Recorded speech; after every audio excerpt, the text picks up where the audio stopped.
The MMO that was supposed to be the savior of the genre and the World of Warcraft killer turned out to be a $20 million scam? And how you could get the Critical Role cast to answer your burning questions. I just want answers. Before we dive into MMO nightmares and how you can question Critical Role, why not take a second to hit those like and subscribe buttons to help us keep these videos coming. It only takes a second and it makes a huge difference in how these videos perform and our ability to keep making them.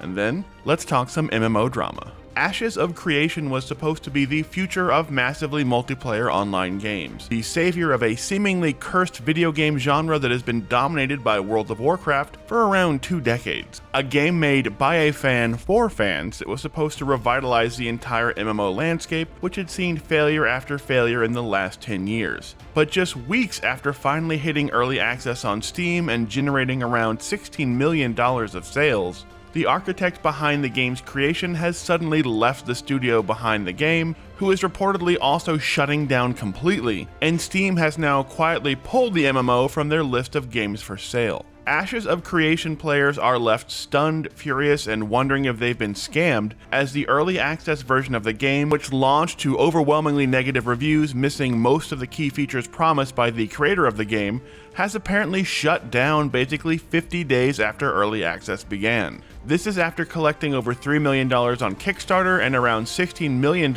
in Steam sales, and with the game now effectively dead, the fans are wondering if they were simply scammed, and there was never a chance that Ashes of Creation could live up to the hype its creator, Stephen Sharif, had been promising for nearly 10 years. Like massive player-controlled cities that changed allegiances and levels, as it was basically launched as an unfinished bug-filled alpha in December. Sharif claimed he left because the board at Intrepid, the studio he created and was the game director for, started making demands that he could not ethically agree with, and so he was, quote, forced to resign. But according to public records, the board of Intrepid only consists of Sharif and his husband, so that excuse does not seem to have any validity.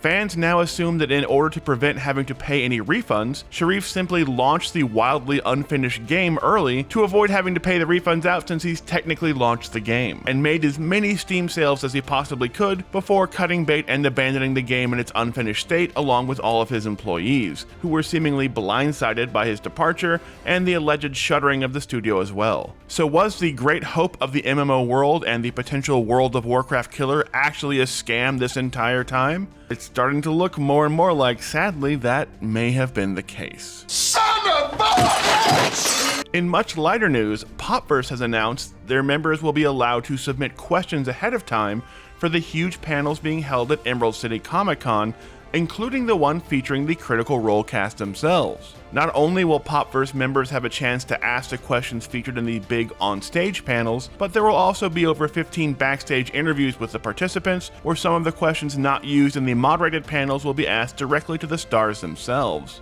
Emerald City Comic-Con kicks off May 5th, and if you want the Critical Role cast to answer your questions about Campaign 4, The Mighty Nine, The Legend of Vox Machina, you can head over to this Popverse article and leave your question in the comments. It does require a Popverse membership to see the full article and post your questions to Critical Role, but if you've always been dying to know the answer to some bit of Critical Role lore, you can sign up and leave your question today, and hopefully come March you'll see the cast answer it on stage for Critical Role's Emerald City Comic-Con panel. So what do you think? Was the Ashes of Creation game always just a scam, and will you be leaving a question for the Critical Role cast at Emerald City Comic-Con?